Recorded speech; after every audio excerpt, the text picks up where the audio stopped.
Madame, Monsieur, bonjour et bienvenue dans ce nouveau numéro de notre magazine en direct de la rédaction du mois de décembre. Un numéro entièrement consacré à la loi sur la transparence, la lutte contre la corruption et la modernisation de la vie économique, dite loi Sapin 2. Je serai bien évidemment accompagnée tout au long de cette édition par les experts du groupe Revue Fiduciaire et j'accueille pour commencer Sylvie de Roumfort de la rédaction juridique. Bonjour Sylvie. Bonjour Marianne. La loi sur la transparence, la lutte contre la corruption et la modernisation de la vie économique, dite loi Sapin 2, donc, a été adoptée définitivement le 8 novembre dernier. Elle comporte 169 articles répartis en 3 volets. Un volet transparence, avec principalement les fameux lanceurs d'alerte et l'obligation de reporting public des grandes entreprises pays par pays. Un deuxième volet sur la lutte contre la corruption et un troisième volet relatif à la modernisation de la vie économique, avec notamment une protection accrue des consommateurs. La loi a fait l'objet de plusieurs saisines du Conseil constitutionnel le 15 novembre et nous attendons sa décision, Sylvie. Oui, nous attendons la décision du Conseil constitutionnel qui a jusqu'au 15 décembre pour se prononcer. Donc dans la foulée, nous publierons nos commentaires entiers de cette loi Sapin 2. Et d'après nos informations, de toute façon, cette loi ne devrait être promulguée que début janvier. Nos abonnés pourront bien évidemment retrouver les commentaires de la rédaction sur l'ensemble des dispositions de la loi dans notre feuillet hebdomadaire. Et je précise que la loi Sapin 2 comporte aussi quelques mesures fiscales qui seront détaillées lors de notre prochain magazine consacré aux lois de finances. Sylvie, vous allez nous parler des mesures qui touchent principalement le droit des sociétés. Oui, alors il y a deux grandes mesures dont on a beaucoup parlé qui concernent les très grandes entreprises. La première, c'est l'information annuelle publique sur l'impôt sur les bénéfices pays par pays, qu'on appelle le reporting fiscal. Et puis la deuxième grande mesure, c'est l'encadrement des rémunérations des dirigeants de sociétés cotées. Alors la loi comporte aussi d'autres mesures de droit des sociétés plus ponctuelles et qui principalement touchent les sociétés anonymes. Je vous propose qu'on commence par le reporting fiscal. L'article 137 de la loi Sapin 2 instaure une nouvelle obligation d'information pour certaines entreprises. De quoi s'agit-il exactement ? Alors certaines entreprises vont en effet devoir publier chaque année un rapport donc annuel relatif à l'impôt sur les bénéfices auquel elles sont soumises pays par pays et elles devront publier ce rapport sur leur site internet. Alors ce dispositif vise à anticiper la transposition d'une proposition de directive qui est actuellement en discussion, qui modifie la directive 2013-34 du Parlement et du Conseil. En gros, cette directive est sur les états financiers annuels, les états financiers consolidés et puis les rapports qui s'y rapportent, on va dire les rapports y afférents, et de certaines formes d'entreprises. Voilà. J'ai une première question. Quand les entreprises concernées devront appliquer cette nouvelle obligation ? Alors l'entrée en vigueur est prévue le lendemain de l'entrée en vigueur de cette directive qui sera adoptée, que nous venons de citer, et au plus tard le 1er janvier 2018. Et ces dispositions seront donc applicables aux exercices ouverts à compter de cette date. Alors si par exemple la directive est adoptée en mai 2017, la première application effective se fera pour une entreprise dont l'exercice social correspond à l'année civile en 2019. Et quelles sont les entreprises qui devront établir ce rapport ?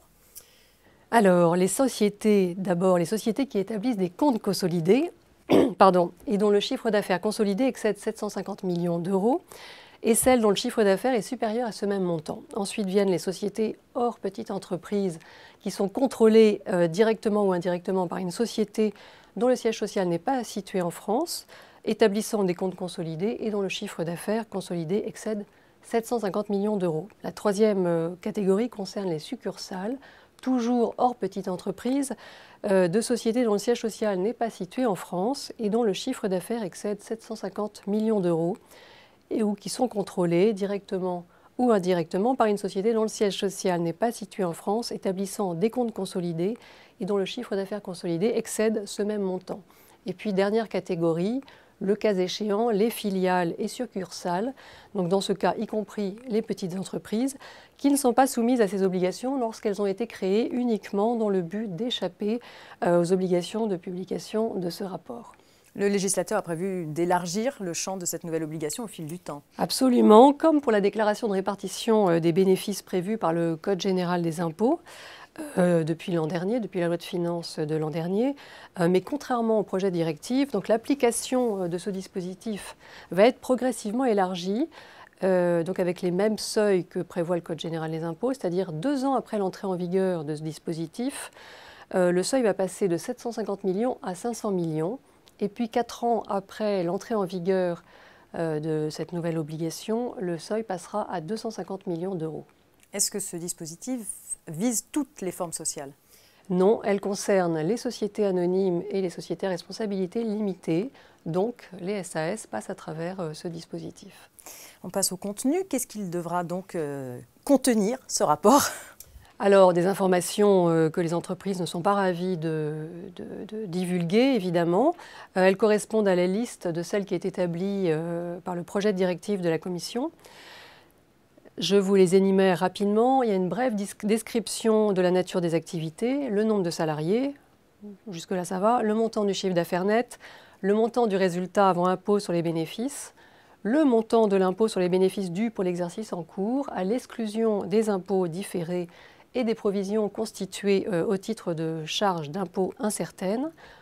Encore le montant de l'impôt sur les bénéfices acquittés, accompagné d'une explication sur les discordances éventuelles avec le montant de l'impôt dû, le cas échéant, en tenant compte des montants correspondants concernant les exercices financiers précédents, et puis enfin le montant des bénéfices non distribués. Est-ce que les commissaires aux comptes devront intervenir ? Oui, ils interviendront en élaborant un rapport qui attestera de la présence des informations requises dans ce rapport et surtout de la publication sur le site Internet.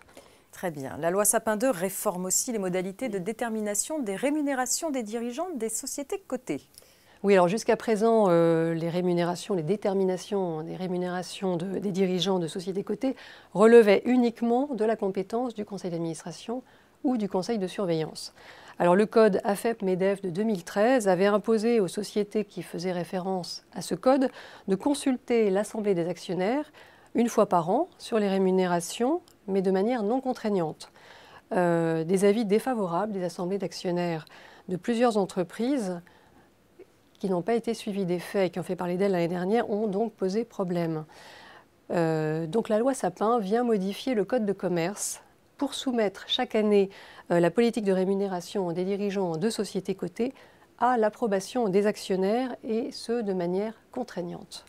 Et en quoi... Alors l'avis des actionnaires portera et devra porter sur 2 choses, aussi bien le mode de calcul que le montant de la rémunération.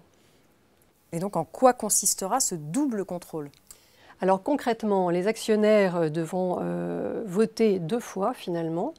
Une première fois sur la façon de calculer les rémunérations. Donc le conseil d'administration ou le conseil de surveillance établira un rapport sur les modalités de détermination, de répartition et d'attribution des rémunérations totales et sur tous les avantages qui seront octroyés aux mandataires sociaux. Donc première phase, une assemblée qui peut se tenir à partir de 2017, statuera sur la politique future de rémunération des dirigeants, c'est-à-dire sur le mode de calcul des rémunérations fixes et surtout variables. Et elle devra le faire donc chaque année lors de l'Assemblée générale ordinaire. En cas de désapprobation des actionnaires, que fera le conseil d'administration ou le conseil de surveillance ? Alors en cas de vote négatif, le conseil d'administration ou le conseil de surveillance devra soumettre une nouvelle proposition à la prochaine Assemblée.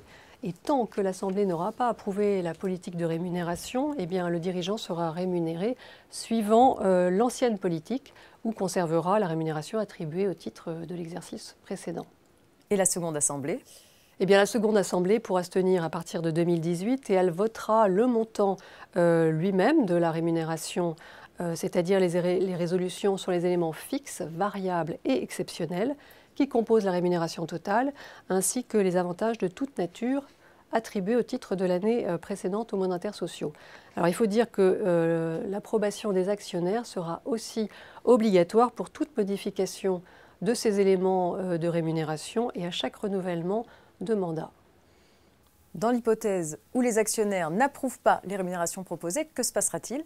Eh bien, si l'Assemblée générale ordinaire n'approuve pas les rémunérations, la rémunération fixe ne sera pas remise en cause, mais les rémunérations variables et ou exceptionnelles ne pourront pas être versées. Très bien. D'autres mesures prévues par la loi Sapin 2 méritent d'être signalées, Sylvie? Oui, on peut signaler que dans les sociétés anonymes à conseil de surveillance, la cession d'immeubles par nature, la cession totale ou partielle de participation et la constitution de sûreté n'ont plus à faire l'objet de l'autorisation du conseil de surveillance, comme ce qui est prévu déjà pour le conseil d'administration. Donc en fait, c'est un rétablissement, un parallélisme, voilà, un rétablissement du parallélisme entre les deux organes. Donc comme pour les sociétés à conseil d'administration, seules les cautions, avals et garanties données par des sociétés autres que celles qui exploitent des établissements bancaires ou financiers feront l'objet d'une autorisation du conseil. Toujours pour les sociétés anonymes, le transfert du siège social est simplifié. Oui, comme pour les SARL, le conseil d'administration ou le conseil de surveillance peut désormais décider du transfert du siège social sur tout le territoire français et sous réserve, bien sûr, de ratification par la plus prochaine Assemblée générale ordinaire. D'autres mesures sont relatives aux sociétés unipersonnelles et simplifient les apports de fonds de commerce à une EURL ou à une SASU. Oui, alors le Code de commerce soumet la cession et l'apport en société d'un fonds de commerce à des formalités particulières destinées à assurer la bonne information. Donc il y a des mentions obligatoires dans cet acte et puis une publication au bulletin officiel des annonces civiles et commerciales de l'acte d'apport de fonds de commerce. Alors désormais, lorsque le vendeur ou l'apporteur cède donc, ou apporte le fonds à une société dont il détient l'ensemble des parts sociales ou actions, c'est-à-dire lorsqu'il est actionnaire d'une URL ou d'une SASU, la loi Sapin 2 supprime ces contraintes juridiques. Donc il n'y a plus de mention obligatoire dans l'acte et surtout plus cette publicité au BODAC. La transformation d'une entreprise individuelle en EURL ou SASU est rendue plus facile et moins onéreuse. Oui, absolument, Marianne. La loi supprime l'obligation de recourir à un commissaire aux apports pour l'entrepreneur individuel, y compris l'entrepreneur individuel à responsabilité limitée, qui apporte des éléments qui figuraient dans le bilan de son dernier exercice à une EURL dont il est associé unique ou alors à une SASU dont il est l'actionnaire unique. Très bien. On passe à présent à une mesure qui concerne les entreprises en difficulté. Suite à la liquidation judiciaire d'une société, son dirigeant peut être condamné à prendre en charge personnellement tout ou partie du passif de la société si le tribunal de commerce lui reproche une faute de gestion. Oui, en pratique, les tribunaux de commerce ont en effet des jurisprudences inégales sur cette question et du coup qui peuvent paraître sévères dans certains cas. Du coup, la loi Sapin 2 précise que lorsque la faute de gestion du dirigeant ne correspond qu'à une simple négligence, eh bien, le tribunal ne peut pas le condamner à combler personnellement le passif de la société. Très bien. Je vous propose qu'on termine rapidement par deux mesures de droit commercial. Les délais de paiement des entreprises et les contrats passés entre distributeurs et fournisseurs. On commence par les délais de paiement qui sont, encore une fois, dans la ligne de mire du législateur. Et oui, la loi Macron avait déjà renforcé le dispositif de lutte contre l'allègement des délais de paiement. Ainsi, une société qui ne respectait pas les règles relatives aux délais de paiement pouvait être punie d'une amende d'un montant maximum de 375 000 €. Ce plafond a été jugé insuffisamment dissuasif et donc il est porté par la loi à 2 millions d'euros. Et les amendes deviennent cumulables et ces amendes seront systématiquement publiées. Autre sujet sensible, les contrats entre distributeurs et fournisseurs et les négociations annuelles. Oui, actuellement, un contrat doit être signé chaque année lorsqu'un distributeur ou un grossiste négocie les conditions générales de vente de son fournisseur pour formaliser la négociation annuelle. À compter du 1er janvier 2017, ce contrat pourrait être conclu pour une durée de 1, 2 ou 3 ans. Lorsqu'il sera conclu pour une durée de 2 ou 3 ans, eh bien, le contrat devra fixer les modalités selon lesquelles le prix sera révisé, ce qui fixera un petit peu les choses. Merci Sylvie pour toutes ces informations. La loi Sapin 2 comporte aussi un pan important relatif à la protection des lanceurs d'alerte. Il est important de souligner que la saisine du Conseil constitutionnel porte en partie sur ces dispositions qui pourraient donc faire l'objet de certaines modifications si le Conseil les juge contraires à la Constitution. Nous accueillons à présent Karine Aflalo, chef de rubrique en droit social, pour entrer dans le détail de ces mesures. Karine Aflalo, bonjour. Bonjour Marianne. Alors, dans un premier temps, est-ce que vous pouvez nous expliquer ce qu'est un lanceur d'alerte au sens de la loi? Oui, alors là, je vais être très technique, excusez-moi. Voilà, eh bien, il s'agit de toute personne physique, hein, donc vous, moi, qui révèle ou signale de manière désintéressée et de bonne foi soit un crime ou un délit, soit une violation grave et manifeste d'un engagement international qui a été ratifié par la France, une violation d'un acte unilatéral d'une organisation internationale pris sur le fondement d'un tel engagement, de la loi ou du règlement, soit une menace ou un préjudice grave pour l'intérêt général. Donc ce qu'il faut retenir concrètement, c'est que ce lanceur d'alerte va devoir être de bonne foi. Donc en clair, dans le monde du travail, il ne va pas pouvoir s'agir d'une personne qui va profiter de ce mécanisme pour dévoiler un secret professionnel avec pour objectif de nuire à son employeur. Comment le lanceur d'alerte doit-il procéder? Il s'adresse directement aux médias Ah non. Non. Alors, les médias, c'est pas pour tout de suite. Premier pas pour le lanceur d'alerte, il se tourne vers son employeur ou son supérieur hiérarchique. Voilà. Et si, dans un délai raisonnable, la personne qui l'a informé n'a pas vérifié le sérieux de son signalement, eh bien à ce moment-là, le lanceur d'alerte, dans une seconde étape, va pouvoir s'adresser à l'autorité judiciaire ou administrative ou bien aux ordres professionnels. Et c'est uniquement si l'organisme qui l'a saisi dans un second temps n'a pas réagi dans les 3 mois que là, le lanceur d'alerte va pouvoir rendre public le signalement. Donc voilà, ce n'est pas tout de suite le JT du 20h. Hein. On a quand même voulu aussi dans cette loi faciliter les démarches du lanceur d'alerte. Donc les entreprises qui ont au moins 50 salariés vont devoir mettre en place une procédure appropriée de recueil de ces éventuels signalements. Très bien. Vous disiez qu'il s'agissait d'un principe. J'imagine donc qu'il y a une exception. Oui, voilà, le JT sera possible si on a un danger grave et imminent ou un risque de dommage irréversible. Donc là, effectivement, je pense qu'on aura des détails plus tard sur ce que ça signifie concrètement. Et donc, à ce moment-là, le signalement va pouvoir être porté directement à la connaissance des autorités et pourra être rendu public. D'accord. Et quelle est la protection du lanceur d'alerte ? Alors, en droit du travail, c'est un individu qui ne va pas pouvoir être écarté pour ce motif d'une procédure de recrutement, de l'accès à un stage, à une période de formation professionnelle. L'employeur ne pourra pas non plus le sanctionner, le licencier ou le discriminer parce qu'il a procédé à une alerte. Voilà. Alors, il faut savoir que si le lanceur d'alerte estime malgré tout que son employeur a par exemple un comportement discriminant à son égard, il va pouvoir saisir les juges, évidemment s'il le souhaite. Et là, la charge de la preuve va se répartir de la façon suivante. Le lanceur d'alerte, de son côté, va devoir présenter des éléments qui laisse présumer qu'il a relaté de bonne foi des faits ou qu'il a signalé une alerte dans le respect des dispositions légales. Et puis, de son côté, l'employeur va devoir prouver que la décision qu'on lui reproche est bien justifiée par des éléments objectifs étrangers à la déclaration ou au témoignage du lanceur d'alerte. Très bien. La responsabilité pénale du lanceur d'alerte peut-elle être engagée s'il viole un secret protégé par la loi ?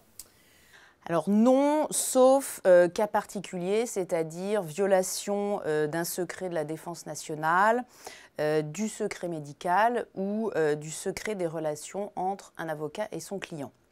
Alors, il faut quand même savoir que cette irresponsabilité pénale est étroitement encadrée, puisqu'il faut que la divulgation faite par le lanceur d'alerte soit nécessaire et proportionnée à la sauvegarde des intérêts en cause. Il faut aussi qu'elle intervienne dans le respect des procédures de signalement qui sont définies par la loi. Et enfin, il faut que l'auteur de cette divulgation réponde bien à la définition assez technique du lanceur d'alerte que je vous ai indiqué au début. Et quelles sont les conséquences en cas de fausse alerte ou d'alerte lancée de mauvaise foi ? Alors là, on peut quand même réagir, évidemment. Une plainte pour diffamation peut être déposée contre le lanceur d'alerte. Et si elle est fondée, celui-ci risque quand même une amende civile qui peut aller jusqu'à 30 000 €. Merci Karine pour ce point précis sur les lanceurs d'alerte. Pour rappel, ces dispositions s'inscrivent dans le cadre de la lutte contre la corruption que la loi Sapin II veut renforcer. La dernière partie de ce magazine va donc être consacrée aux autres mesures de lutte contre la corruption. Pour cela, nous nous sommes rendus au sein de la rédaction de la revue Fiduciaire afin de rencontrer Tiffany Adaoui de la rédaction juridique. Elle s'est tout particulièrement intéressée aux mesures de prévention imposées à bon nombre d'entreprises et aux nouvelles sanctions.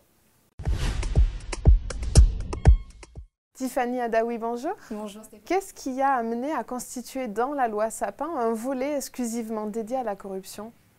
Eh bien parce que l'ONG allemande Transparency International établit chaque année un rapport visant à classer les pays en matière de corruption. La France, en 2015, occupait le 23e rang sur 104 pays notés. À la suite de ces résultats, le ministre des Finances, Michel Sapin, a exprimé sa volonté de hisser la France au niveau des meilleurs standards européens et internationaux.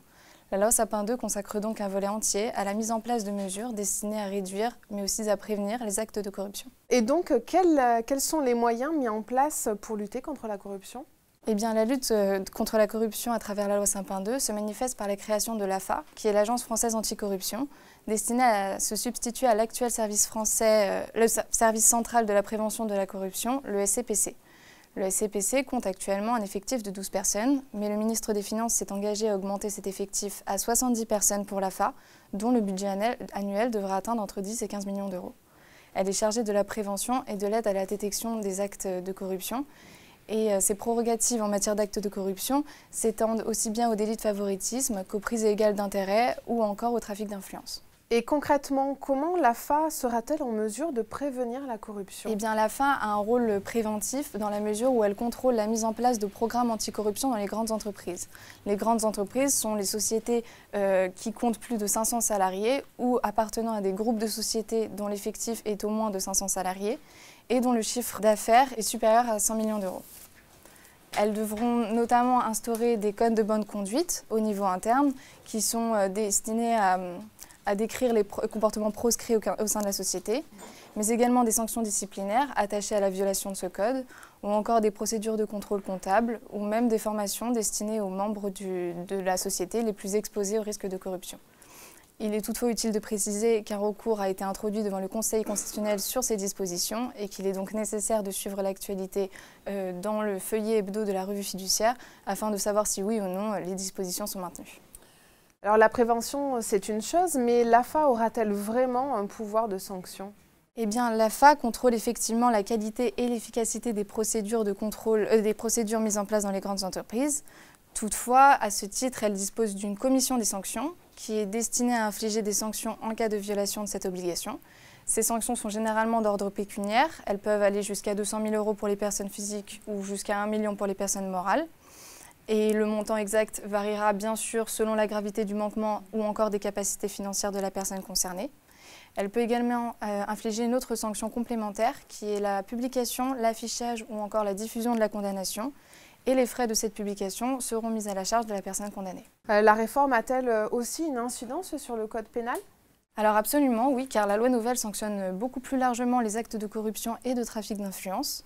À ce titre, un nouveau délit a été créé dans le code pénal qui est le trafic d'influence d'agents publics étrangers. C'est le fait pour une personne physique ou pour une personne morale de payer un agent public étranger afin que celui-ci use de son influence auprès d'une autre personne afin d'obtenir d'elle des emplois, des marchés ou toute autre décision favorable. De plus, elle condamne les délits de corruption et de trafic d'influence commis à l'étranger, car jusqu'à présent, pour les actes commis à l'étranger, seul un Français pouvait être poursuivi et condamné en France. Mais dorénavant, la loi nouvelle étend les poursuites à toute personne résidente habituellement en France. La plus importante réforme du code pénal reste toutefois les peines encourues. Désormais, une société condamnée pour corruption ou pour trafic d'influence peut se voir infliger une peine complémentaire par le tribunal, qui est une peine dite de mise en conformité, qui l'oblige à mettre en place au niveau interne des mesures de prévention, celles qui sont destinées aux grandes entreprises, pour une durée pouvant aller jusqu'à 5 ans. Finalement, il devrait y avoir davantage de sociétés condamnées? Eh bien, pas nécessairement, car la loi nouvelle crée la convention judiciaire d'intérêt public, qui est la possibilité pour la société de signer une transaction avec la justice après un trafic d'influence ou encore un délit de corruption ou un blanchiment de fraude fiscale. Dans ces cas-là, les peines seront totalement abandonnées si la société s'engage à verser une amende au Trésor public et à indemniser la victime de son infraction. Ces deux paiements devront intervenir dans un délai d'1 an maximum et elle devra également se soumettre à un contrôle de l'AFA. Rien ne figurera sur son casier judiciaire, certes, mais un bémol subsiste. La transaction et son montant seront publiés sur le site internet de l'AFA. Merci Tiffany Adaoui. À très bientôt. C'est la fin de ce numéro spécial Loi Sapin 2. En janvier, 2 rendez-vous avec les experts du groupe Revue Fiduciaire entièrement consacrés aux lois de finances, avec un numéro dédié à la fiscalité des particuliers et l'autre à la fiscalité des entreprises, l'occasion d'aborder les dispositions fiscales de la loi Sapin 2. Notre numéro de février sera lui consacré à la loi de financement de la sécurité sociale, des rendez-vous à ne pas manquer. C'est le moment pour toute l'équipe et moi-même de vous remercier pour votre fidélité tout au long de cette année 2016. En 2017, nous poursuivons notre décryptage de l'actualité avec les interventions riches et toujours amicales de nos experts. Quant à moi, je vous retrouverai bien sûr au quotidien avec le JT. D'ici là, passez de très bonnes fêtes de fin d'année.